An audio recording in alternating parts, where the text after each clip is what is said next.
Komunitas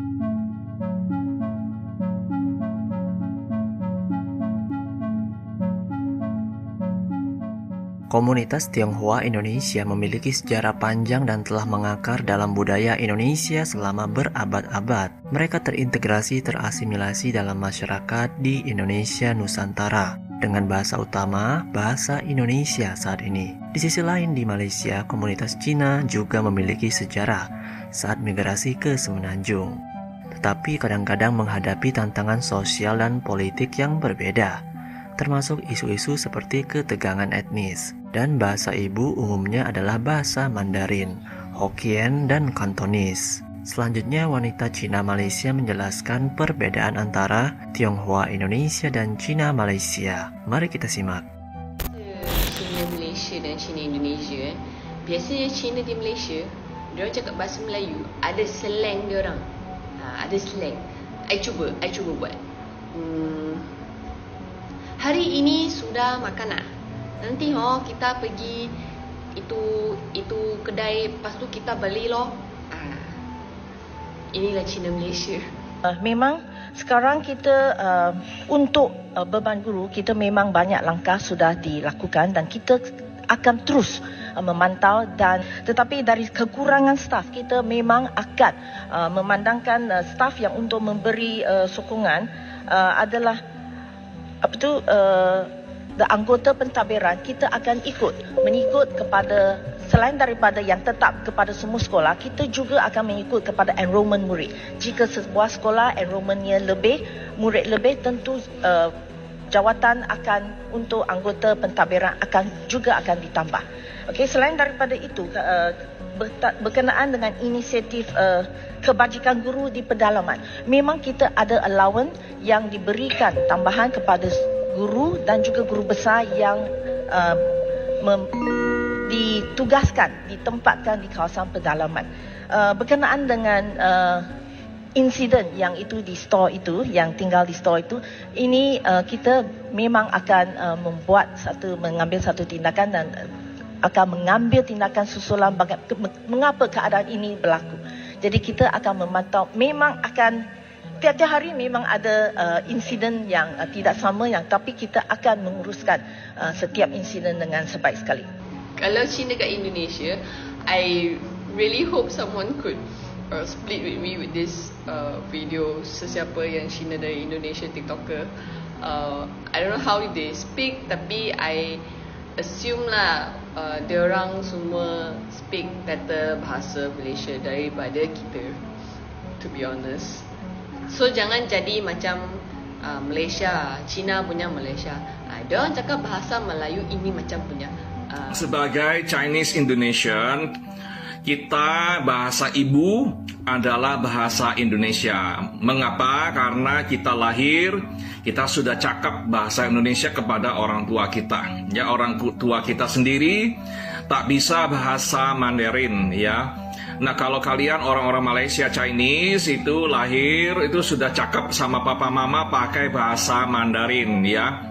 Dengan anggota keluarga yang lain, teman-teman sesama Chinese Malaysian, kalian juga cakap bahasa Mandarin. Nah, sedangkan kita orang Indonesian Chinese, Cindo, kita cakap dengan teman-teman, dengan tetangga, dengan jiran, ya, dengan kerabat kita, dengan anggota keluarga kita yang lain, semuanya cakap bahasa Indonesia, ya. Kepada orang-orang tua sekalipun, mereka juga paham bahasa Indonesia. So kita cakap bahasa Indonesia. Terkecuali orang-orang yang tinggal di daerah-daerah yang boleh cakap bahasa Mandarin atau dialek, misalnya Teochew, Cantonese atau Hokkien, macam Medan, macam di Kalimantan, ya, di Kalimantan, di kota Singkawang, Pontianak dan lain-lain, ya. Mereka masih bisa cakap bahasa Mandarin atau bahasa dialek seperti bahasa Teochew, bahasa Hokkien dan bahasa Cantonese, ya. Cindo tak payah, tak pandai cakap Mandarin kalau tidak belajar bahasa Mandarin. Macam saya ni, saya harus belajar Mandarin. 我会讲普通话，因为我学普通话，普通话是一个外语，对我就是一个外语。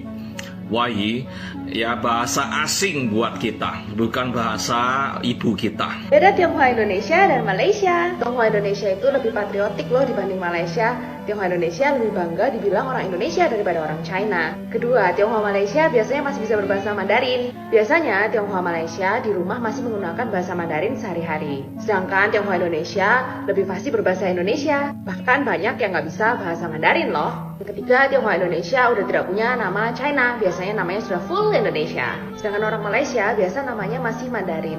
Kamu tahu nggak bedanya Tionghoa Indonesia dan Malaysia lagi? Komen. Lihat kan, mereka ini misalnya orang Cina lah. Mereka rata-rata mempelajari bahasa Melayu itu atas dorongan instrumental, iaitu untuk memenuhi syarat sahaja.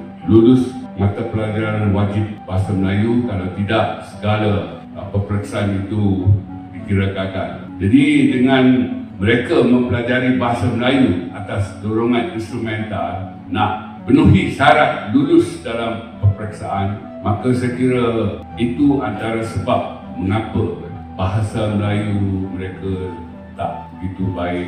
Maknanya setelah mereka memperoleh grade yang baik, hafal karangan, setelah mendapat grade yang baik dan mereka lulus SPM dengan izin yang kasar di bahasa Melayu dipersaingkan, go to hell.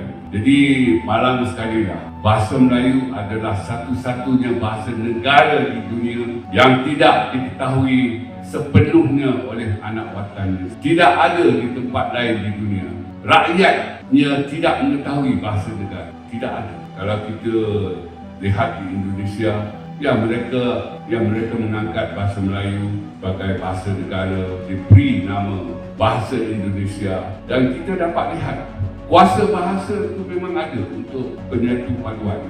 Memang ada. Ini terbukti sepanjang sejarah manusia di muka bumi. Dia pada zaman purba, Maharaja Siwangti telah menggunakan bahasa dalam bentuk sistem tulisan dan ejaan yang dikongsi bersama untuk menyatu padukan penduduk-penduduk Cina yang bertutur dalam bahasa yang berbeza-beza. Dan setelah mereka berkongsi sistem tulisan dan ejaan yang sama, penduduk Cina ni yang bahasanya berbeza-beza, tak faham antara satu sama lain, boleh berkomunikasi antara satu sama lain dalam bentuk bahasa tulisan. Jadi di Indonesia kita dapat lihat bagaimana Indonesia mengangkat bahasa Melayu, beri nama nasional, dan kita dapat lihat bagaimana bahasa Indonesia itu menyatu padukan rakyat mereka yang dikatakan terdiri daripada 1,500 suku yang berbeza-beza. Dan bukan itu saja, rakyat Indonesia bangga terhadap bahasa Indonesia, sayang terhadap bahasa Indonesia, jauh sekali dengan kita. Jadi untuk soalan saudara Fazli, mengapa bahasa Melayu tidak dikuasai dengan baik, apatah lagi dihayati, sebab orang-orang bukan Melayu kebanyakannya belajar bahasa Melayu atas dorongan instrumental. Sepatutnya mereka belajar bahasa Melayu itu atas dorongan integratif untuk menjadi sebahagian daripada komuniti bahasa Melayu yang terdiri daripada orang-orang Melayu. Dan kalau mereka belajar secara integratif, bahasa Melayu mereka sudah tentu lebih baik. Dan lebih penting lagi, mereka boleh berfungsi dengan baik dalam komuniti bahasa Melayu. Nah, Sobat Maju, begitulah perbedaan antara Tionghoa Indonesia dan Cina di Malaysia. Tionghoa Indonesia semakin berkembang dan bahasa Indonesia menjadi bahasa utama seperti etnis lainnya di Indonesia. Bagaimana pendapat kalian?